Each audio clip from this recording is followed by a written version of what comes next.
Halo semua. Apa kabar untuk hari ini? Semoga harimu selalu menyenangkan ya bro. Selamat datang di channel YouTube saya. Tolong dibantu subscribe, like dan share ya, supaya saya terus semangat bikin kontennya. Wakakakak. Solen 3 chapter 12. Chapter 12 3 tahun kemudian. 3 tahun kemudian, Akademi Gunung Merah. Wan Yuncao memutar tubuhnya yang gemuk, bergerak mendekati sisi Tang Wulin dan berbisik, "Wulin, kudengar Zhou Shaolong menembus peringkat 10 dan dia akan membeli jiwa roh malam ini. Bagaimana dengan kamu? Bukankah kamu pernah memberitahuku bahwa kamu sudah berada di peringkat 9? Kami akan segera lulus. Jika Anda belum peringkat 10 pada saat kami lulus, Anda harus pulang dan berkultivasi tanpa surat rekomendasi akademi. Akan sangat merepotkan untuk memasuki akademi menengah nanti." 3 tahun telah berlalu, dan dengan itu datanglah perubahan besar bagi Tang Wulin. Awalnya tingginya hanya 1,2 meter, kini dia telah tumbuh hingga ketinggian 1,4 meter. Dia sudah agak lebih tinggi dari teman-temannya. Dengan perawakan sedang, dia tidak gemuk atau kurus. Dari sudut pandang orang luar, dia tampaknya tidak terlalu kuat. Seiring dengan pertumbuhannya, wajahnya menjadi semakin tampan, terutama matanya yang hitam jernih memantulkan cahaya seperti cermin. Meskipun jiwa bela dirinya adalah rumput blue silver, dia masih sangat populer di Akademi Gunung Merah.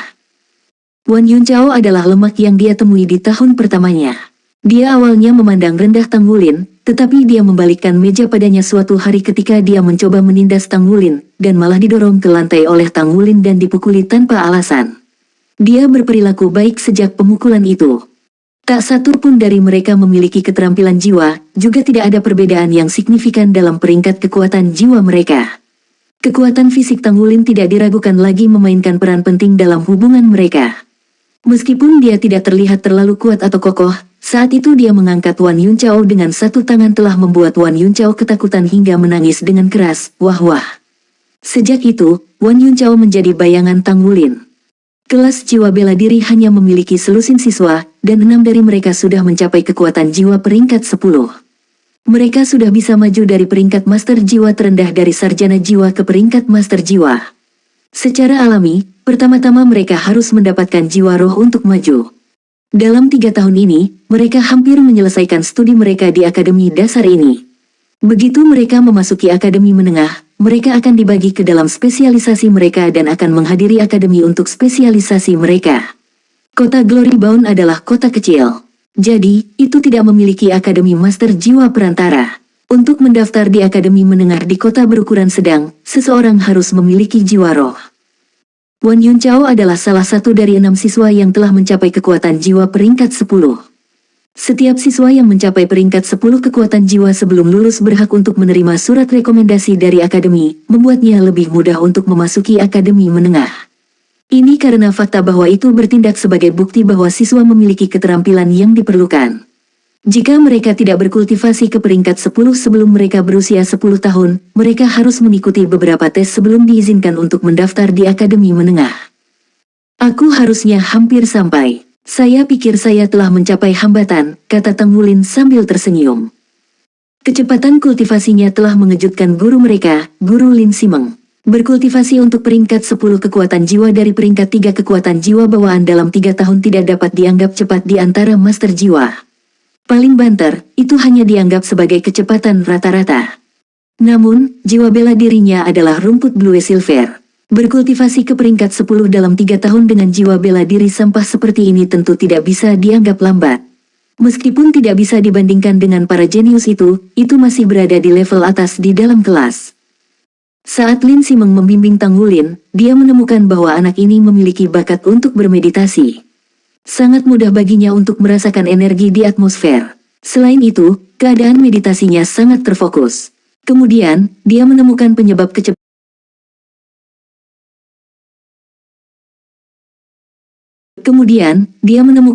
kecepatan kultivasi Tang Wulin yang cepat. Kekuatan spiritual anak ini jauh lebih tinggi daripada teman-temannya, memungkinkannya untuk berkultivasi dengan lebih fokus dan dengan demikian, kecepatan. Jika satu siswa lagi dapat mencapai peringkat 10 sebelum kelulusan, guru tersebut akan memenangkan kemuliaan sekaligus bonus. Jadi, di tahun terakhir studi mereka, Lin Simeng memperlakukan Tang Wulin dengan jauh lebih penting. Dia sering memberinya petunjuk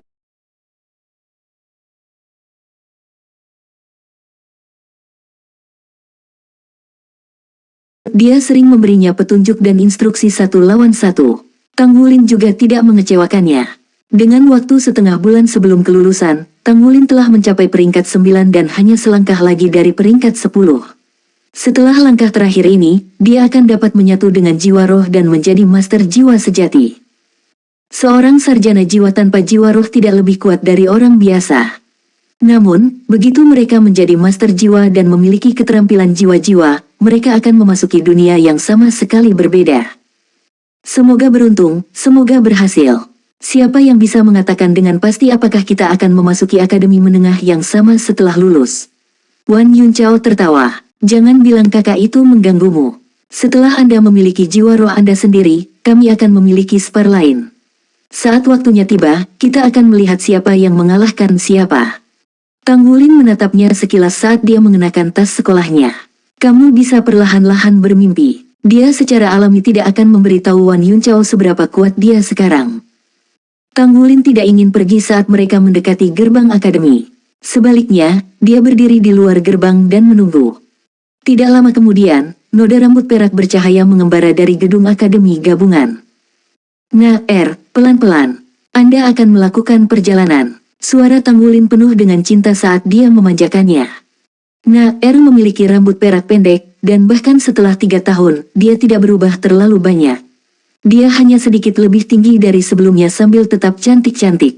Hanya saja, tidak peduli bagaimana Anda melihatnya, Tang Wulin dan tidak terlihat hanya memiliki perbedaan usia 1 tahun di antara mereka berdua. Dia hanyalah seekor loli yang tidak tumbuh terlalu banyak. Kakak, aku ingin makan permen lollipop. Terkikik sambil memegang lengan Tang Wulin. Baik, ayo beli satu dan aku akan membawamu pulang sebelum pergi ke bengkel. Tang Wulin berkata sambil menepuk kepalanya. Saat murid-murid yang diberhentikan pergi, tidak satupun dari mereka yang terkejut dengan pemandangan kedua bersaudara ini. Mereka sudah lama terbiasa dengannya. Pada tahun kedua tinggal bersama keluarga Tang, dia menghadiri upacara kebangkitan dan membawa keajaiban. Keajaiban ini bukanlah karena jiwa bela dirinya sangat kuat. Sebaliknya, dia tidak memiliki jiwa bela diri sama sekali. Ini adalah sesuatu yang jarang terlihat sepanjang sejarah benua. Secara alami dia hanya bisa memasuki bagian biasa akademi untuk belajar tanpa jiwa bela diri. Tumbuh menjadi sangat cantik, membuat semua gadis lain cemburu sambil membangkitkan keingintahuan semua anak laki-laki.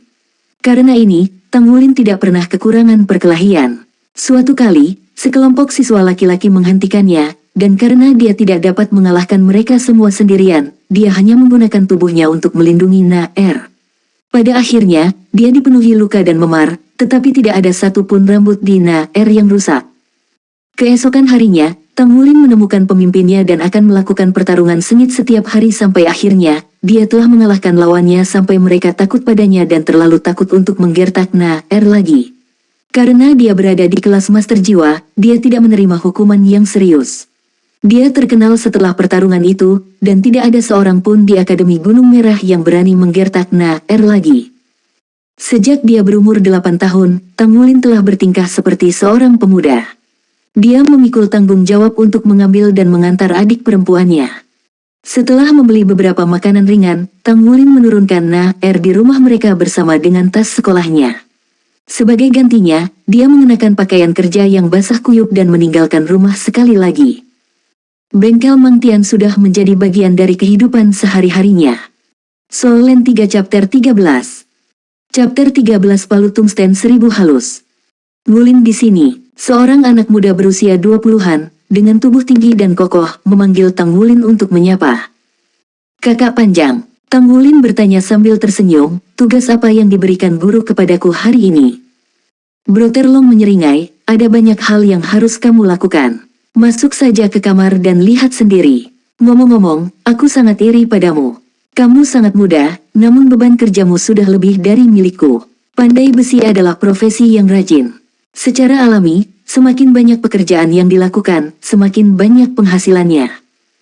Sambil terkekeh, Tang Wulin bertanya, jika saya sebanding dengan Anda, lalu kenapa guru masih belum mengizinkan saya membuat komponen besar? Saudara Go menjawab, itu agar Anda dapat memiliki dasar yang lebih kuat. Baiklah, cepat pergi. Jika tidak, Anda tidak akan dapat menyelesaikan pekerjaan hari ini dalam 2 jam yang Anda miliki. Bengkel Mang Tian hanya memiliki 3 anggota, Mang Tian, Bro Terlong, dan Tang Wulin. Awalnya, Bro Terlong adalah satu-satunya murid Mang Tian, tetapi dengan kedatangan Tang Wulin, dia telah mendapatkan murid kedua. Mulai dari kunjungan keduanya ke bengkel 3 tahun sebelumnya, Tang Wulin mulai memanggil Mang Tian, guru. Mang Tian adalah seorang guru yang sangat ketat. Dia memiliki tuntutan yang tinggi terhadap murid-muridnya, tetapi dia juga mengajar mereka dengan sungguh-sungguh. Tang Wulin sering mendapati dirinya berpikir bahwa dia belajar lebih banyak hal di sini di bengkel daripada di akademi. Setiap orang memiliki bengkel untuk dikerjakan. Mang Tian membawa beberapa komponen mesin palsu dari luar sebelum mendistribusikannya. Dia memberikan yang sederhana kepada saudara Long dan Tang Wulin, sementara dia secara pribadi mengawasi penempaan yang rumit. Setiap minggu mereka masing-masing memiliki 1 hari pelatihan khusus ketika Mang Tian akan mengajar mereka secara pribadi. Selama sisa minggu itu, mereka hanya harus menyelesaikan tugas yang diberikan Mang Tian kepada mereka. Semakin banyak mereka bekerja, semakin baik keahlian mereka dan semakin banyak uang yang mereka peroleh. Tang Wulin memasuki kamar tempatnya sendiri. Sangat berbeda dengan ruang resepsionis yang kotor dan berantakan di luar. Sebaliknya, dia membuat kamarnya sangat rapi dan rapi. Sudah ada beberapa bahan mentah tergeletak di bangku tempat, serta cetak biru di sisinya. Ketika dia pertama kali datang ke sini, Mang Tian telah membuatnya menumbuk besi selama 3 bulan untuk mengajarinya teknik transmisi dan mitigasi kekuatan yang tepat. Setiap hari dia harus memukul besi selama 2 jam. 2 jam itu selalu merupakan jurang penderitaan baginya. Karena latihannya yang konstan, Tang Wulin telah tumbuh lebih kuat dari sebelumnya. Awalnya, dia menggunakan palu besi kecil, tetapi palu yang diperlukan berangsur-angsur diganti dengan yang lebih besar dan lebih besar. Setelah 3 bulan berlatih, dia diizinkan melakukan beberapa pekerjaan ekstraksi logam sederhana. 1 tahun kemudian, dia mulai membuat komponen yang paling sederhana. Tidak sampai setengah tahun sebelumnya dia dipromosikan dari menempa komponen kecil menjadi komponen berukuran sedang. Mang Tian bahkan mulai membandingkan dia dan Bro Terlong dengan lebih ketat. Namun, temperamen Tang Wulin memiliki ketekunan khusus. Selama 3 tahun dia bekerja di sana, tidak sekalipun dia mengeluh tentang kesulitannya. Setelah dengan serius melihat cetak biru itu, dia mengerti apa tugas hari ini. Dia harus membuat 10 sendi pergelangan kaki lapis baja mesin. Bentuknya bulat jadi jika pekerjaan dilakukan dengan cetakan, hanya perlu ditekan 2 kali agar bisa selesai. Namun, ketika harus memalsukannya, tuntutannya jauh lebih tinggi. Blacksmithing dibagi menjadi banyak peringkat. Secara umum, ada 100 refined. 100 refined adalah ketika sebuah komponen disempurnakan 100 kali. Bahkan lebih tinggi dari itu adalah 1000 refined. Semakin banyak waktu itu dimurnikan, semakin sedikit kotoran yang dimiliki logam. Secara alami, logam berkualitas dibutuhkan untuk menahan tekanan 1000 perbaikan. Untuk saat ini, Tang Wulin masih tidak dapat membuat komponen 1000 halus, jadi dia jarang diminta untuk melakukan pekerjaan semacam ini. Dengan gerakan yang terlatih, dia menekan tombol di meja kerja, menyebabkannya terbelah di bagian tengah yang memperlihatkan tungku tempah. Dia mengikat beberapa logam ke saluran di samping, lalu menekan tombol lain yang mengirim logam ke dalam tungku. Dia mengambil sepasang palu logam dengan lapisan hitam mengkilap. Kedua palu ini kira-kira berukuran sama dengan yang pertama kali dia gunakan ketika dia pertama kali datang ke sini. Untuk komponen kecil semacam ini, palu dengan ukuran ini adalah yang paling cocok. Namun, palu ini juga merupakan hadiah yang diberikan Mang Tian kepadanya setelah bekerja di bengkelnya selama 1 tahun. Mang Tian secara pribadi membuat 1000 refined tungsten hammers ini. Masing-masing beratnya sekitar 40 kg, yang membuatnya sangat sulit bagi orang biasa untuk mengayunkannya. Namun demikian, mereka tampak hampir tidak berbobot di tangan Tang Wulin. Di bawah suhu tungku yang tinggi, logam dengan cepat memerah. Tang Wulin mengayunkan palu di tangan kanannya ke mahkota logam. Palu di tangan kirinya segera terhubung dari bawah. Menekan dari kedua sisi, Tang Wulin mampu menghilangkan bongkahan logam yang dipanaskan. Dia dengan cepat mengayunkan palu tungsten di masing-masing tangan dan deretan bantingan bisa terdengar. Dengan bantingan yang menggema itu, dia mulai menempa hari itu. Blacksmithing adalah pekerjaan pengrajin. Itu bukan hanya perdagangan terampil sederhana. Mang Tian telah memberitahunya ketika dia pertama kali memulainya bahwa untuk menjadi pandai besi, dia harus menggunakan otaknya. Selama proses pemukulan logam, ia harus merasakan getaran dan perubahan garis urat logam tersebut. Hanya setelah memahami dua hal ini barulah dia bisa menempa barang-barang berkualitas. Dalam aspek persepsi, Tang Wulin sangat bagus. Tang Wulin tidak menyadari fakta bahwa ketika Mang Tian memberinya hadiah sepasang palu tungsten 1000 halus ini, itu menandakan bahwa dia telah secara resmi menjadi pandai besi. Penghasilan bulanannya tidak bisa dianggap banyak tetapi dia masih dengan sungguh-sungguh menabung sejumlah uang setiap bulan. Sisanya, ia sisihkan sebagian kecil untuk dibelanjakan untuk adik perempuannya, sedangkan sisanya diberikan kepada ibunya sebagai bantuan biaya keluarga. Dia hanya seorang anak berusia 9 tahun saat ini, tetapi dengan 3 tahun penempaan serta sifat tegasnya, dia jauh lebih tabah dibandingkan dengan teman-temannya. 2 jam kemudian dia memberi komponen terakhir pemogokan akhir. Sambil menghela nafas, dia meraih handuk di dekatnya dan menyeka keringatnya. Melihat 10 komponen sendi yang bersinar di depannya, dia mengungkapkan ekspresi puas. Setelah terbiasa menempa, dia menjadi menyukai jenis pekerjaan ini. Setiap hari dia akan mengacungkan logam palu dan ponnya. Itu adalah cara baginya untuk melampiaskan perasaannya dengan cara yang riang. Selain itu, ada kalanya dia menumbuk logam sehingga dia akan memasuki kondisi yang sangat fantastis. Seolah-olah dia beresonansi dengan palu dan juga dengan logam yang dia tempa. Kapanpun keadaan ini terjadi, komponen yang dia tempa akan sangat luar biasa. Komponen-komponen itu bahkan akan menarik pujian dari Mang Tian yang berhati dingin. Guru, Tang Wulin baru saja bersiap untuk menyerahkan karyanya ketika dia menemukan bahwa Mang Tian sudah ada di ruang tempa. Mang Tian berjalan ke meja kerja untuk memeriksa produk terlebih dahulu. Dia mengangguk, lalu memberi Tang Wulin beberapa uang kertas. Ini gaji bulan ini, pekerjaanmu cukup bagus. Terima kasih guru. Tang Wulin sangat gembira saat dia buru-buru menerima uang kertas dan memasukkannya ke dalam saku ini. Karena kegembiraannya, wajah kecil Tang Wulin agak merah namun dia tidak bisa menahan tinjunya dengan gembira. Mang Tian menatapnya dengan ragu. Aku belum pernah melihatmu begitu bahagia menerima gaji bulananmu sebelumnya. Sesak napas, Tang Wulin menarik napas dalam-dalam sebelum berkata, Guru, saya telah menabung cukup uang untuk membeli jiwa roh. Mang Tian menatapnya kosong, lalu berkata dengan sedikit emosi, kamu mengatakan bahwa jiwa bela diri kamu telah mencapai peringkat 10. Tang Wulin mengangguk, aku hampir sampai di sana. Mang Tian tersenyum sedikit, semoga berhasil. Guru, aku akan kembali dulu. Tang Wulin menempatkan komponen yang sudah jadi di dalam sebuah kotak, lalu pergi dengan penuh kegembiraan. Saat dia melihat kepergian Tang Wulin, Mang Tian tidak bisa menahan senyum yang lebih besar.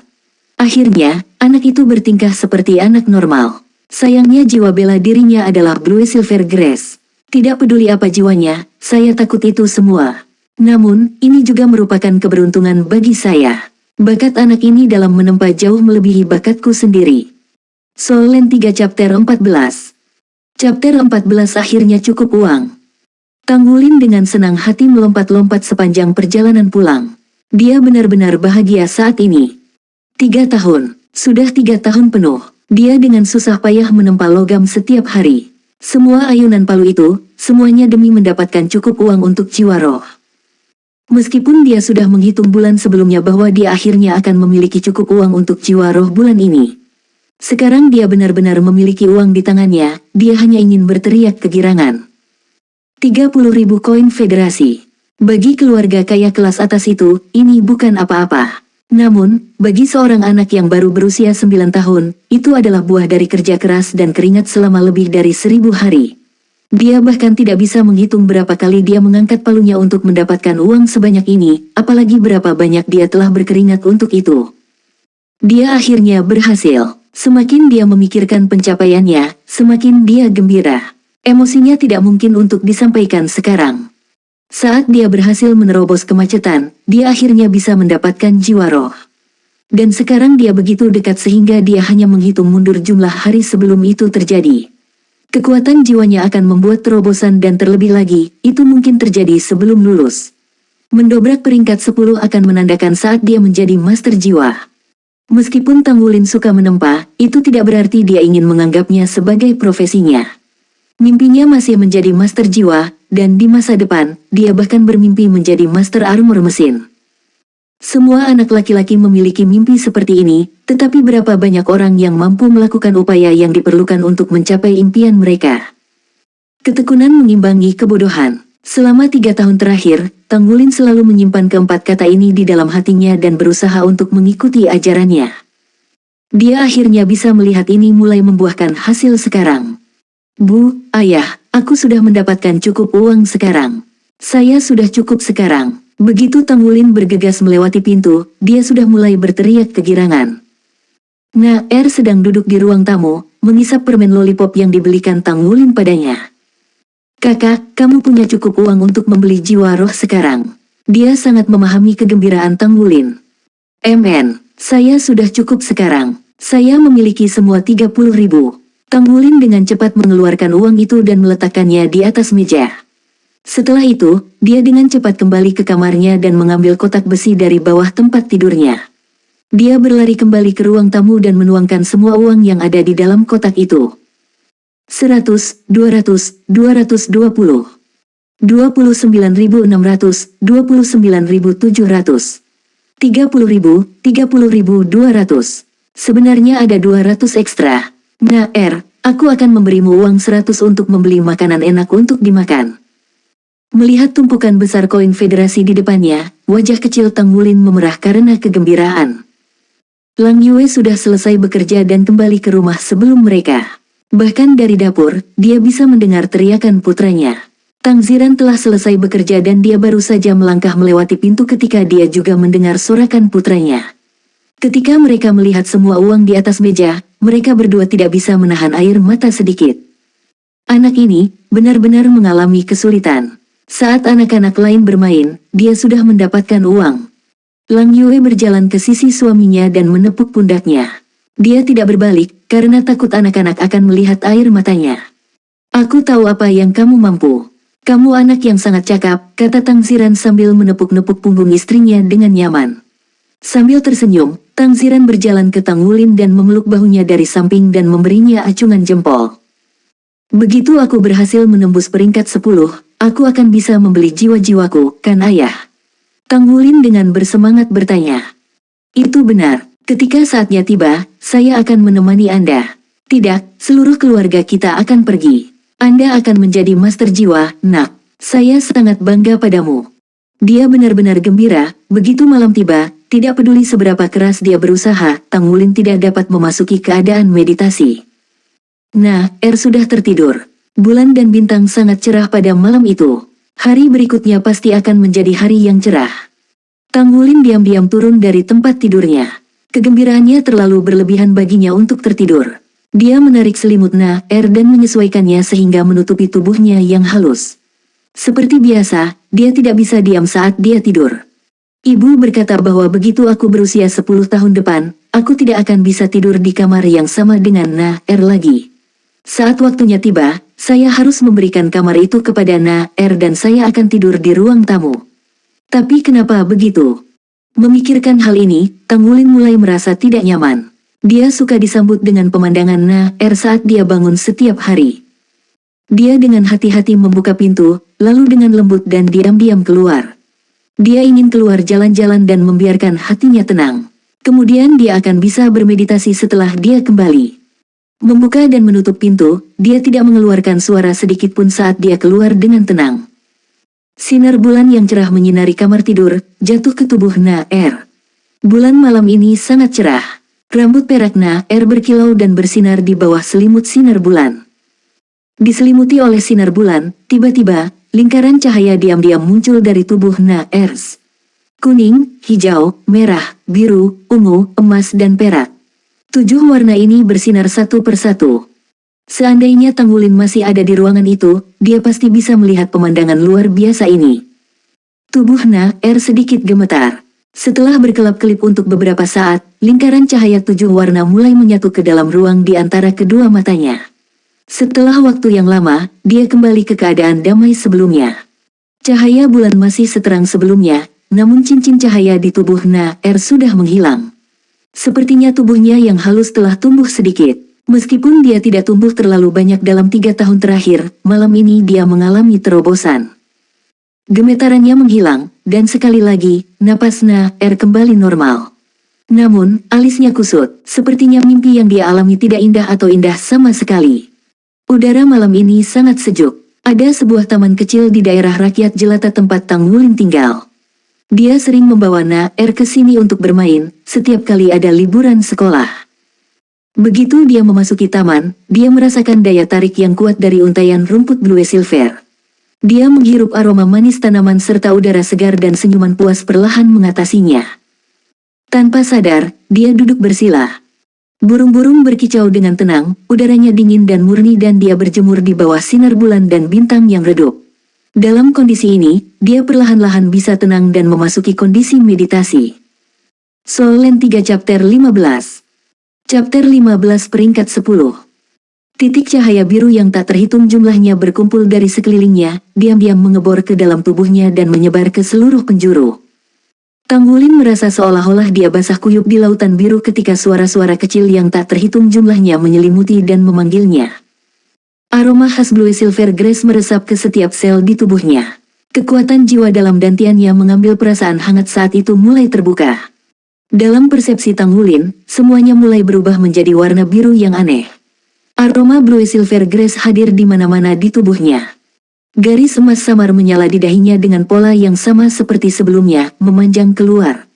Setelah meluas ke seluruh kulitnya, garis-garis emas perlahan-lahan menghilang. Tubuhnya bersinar saat dia duduk bermeditasi di sana. Suatu saat itu adalah warna biru samar dan di saat berikutnya cahaya yang bersinar dari tubuhnya memiliki jejak emas. Dini hari. Lin Lin, suara cemas Lang Yue bergema di jalanan. Di dalam taman kecil, Tang Wulin bangkit dari posisi duduk bersila dan perlahan terbangun dari keadaan meditasinya. Embun pagi membasahi kerah bajunya, tetapi pada saat ini dia merasakan perasaan yang tak terlukiskan menembus ke seluruh tubuhnya. Lin, suara berbeda Lang Yue terdengar. Bu, aku di sini. Tang Wulin buru-buru menanggapi saat dia turun dari halaman dan berlari. Saat dia buru-buru menjawab panggilan ibunya, dia bisa merasakan tubuhnya jauh lebih rileks dari sebelumnya. Nak, kenapa kamu di sini? Kamu hampir membuatku khawatir sampai mati. Lang Yue berkata dengan tegas saat dia memeriksa putranya. Maaf Bu, saya sedang bermeditasi di taman. Saya pikir saya telah menembus ke peringkat 10. Meskipun Tang Wulin tidak yakin, perubahan dalam tubuhnya menunjukkan bahwa dia kemungkinan besar telah melakukan terobosan. Lang Yue menganga padanya sejenak sebelum dia menundukkan kepalanya untuk memeriksa putranya.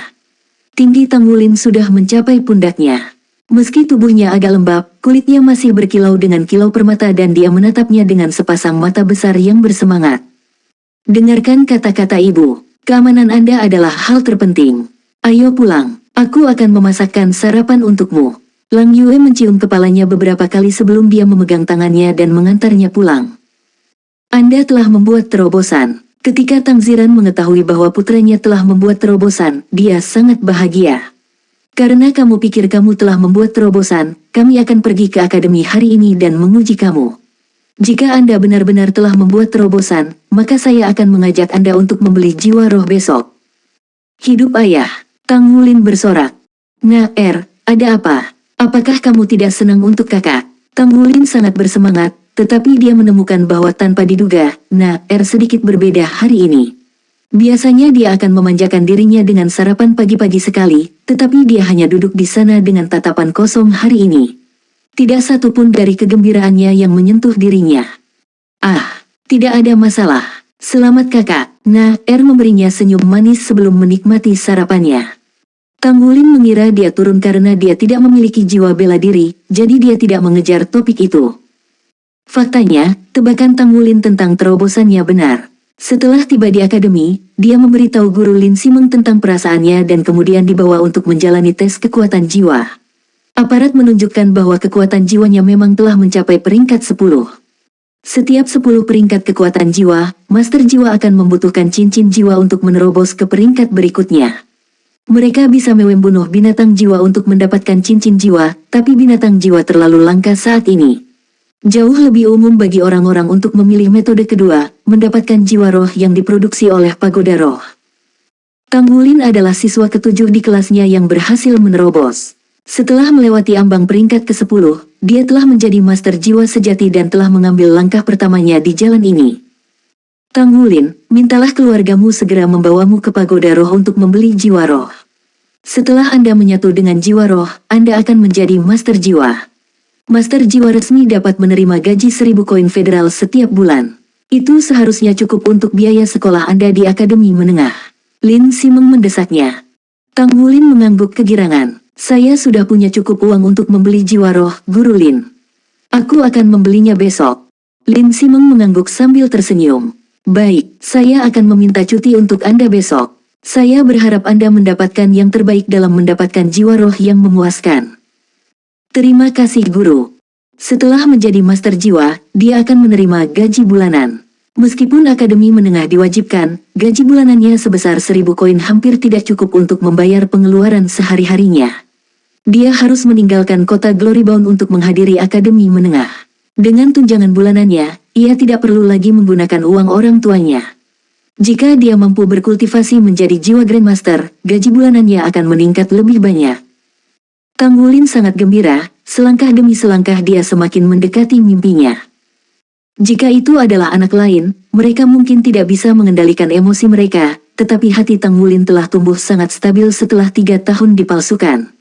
Malam itu, dia pergi ke bengkel Mang Tian dan menyelesaikan tugas pemalsuannya. Baru setelah selesai dia pulang. Begitu Tang Ziran menerima pemberitahuan dari akademi, dia pergi dan meminta libur pada hari berikutnya, agar dia bisa membawa Tang Wulin untuk membeli jiwa roh. Lang Yue telah meminta hari libur juga, tetapi karena ada terlalu banyak pekerjaan, permintaannya tidak disetujui. Nah kenapa kamu begitu melamun hari ini? Tang Wulin memberikan tatapan bingung dari samping.